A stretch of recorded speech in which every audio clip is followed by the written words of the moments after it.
Rocco explained the difference between the outside and the inside to me. On the outside, a man rises to power using his ambition and cunning. On the inside, you make your way up the ropes one way and one way only, by the number of fellows you can rape. That's why, within the jail, Rocco's name was spoken in hushed tones. He was a raper's raper. He was staying right here in prison, he told me, because inside he had the necessary skills to command respect and prestige, but outside he was a nobody. I was no longer his lawyer, just another prisoner, and if I knew what was good for me, I'd better start raping. Now, I'd never raped anybody before, and in the free world, I had worn that fact as a badge of honor, mentioning it proudly and loudly at dinner parties and social events. Folks admired me for it.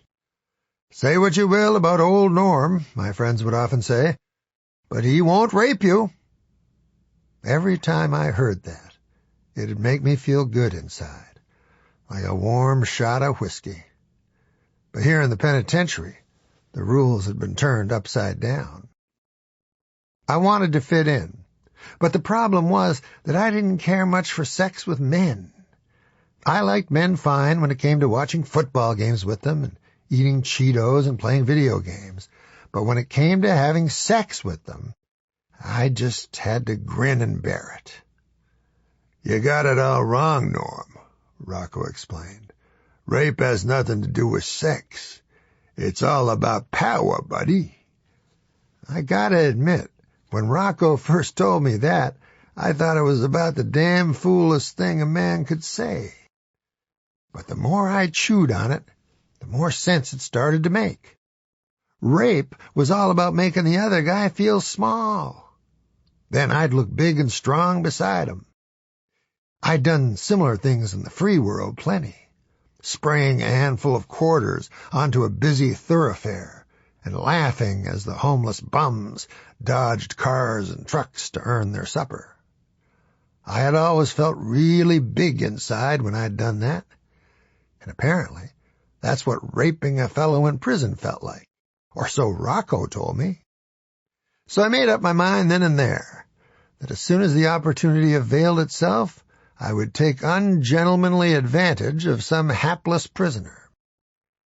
I got my opportunity while I was working one night in the machine shop, and I looked over, and there stood Marvin Edelman.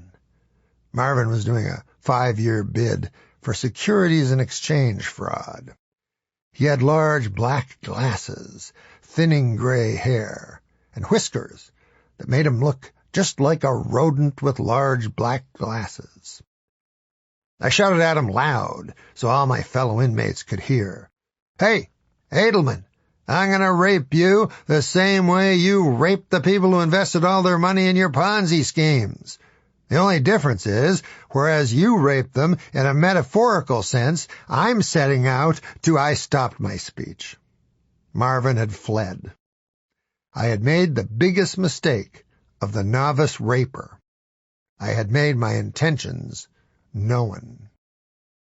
The whole yard laughed at me as I turned beet red.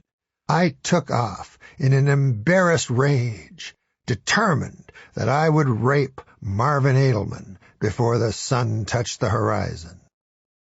It took a while, but I finally located Marvin, cowering behind a belt sander. This was a good sign.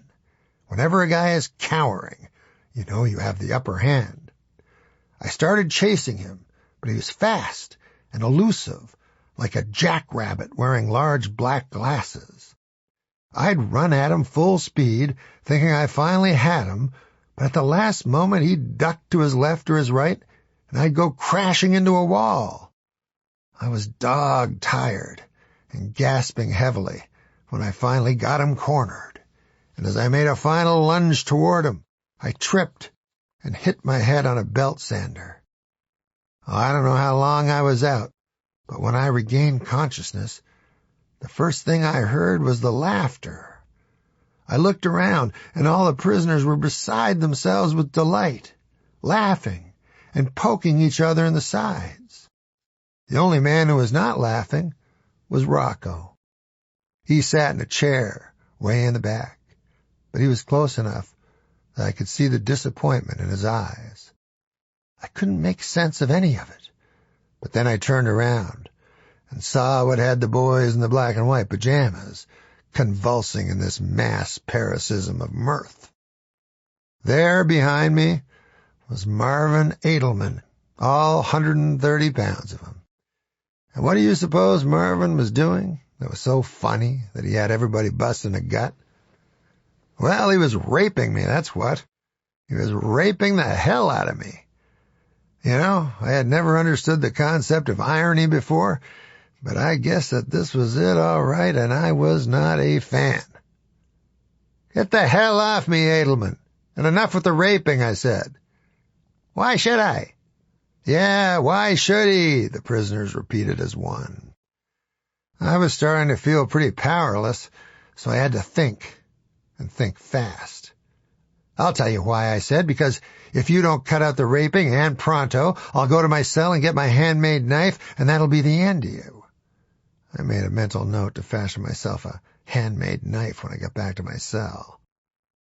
But I'm willing to make a deal with you, Edelman. We're both civilized men.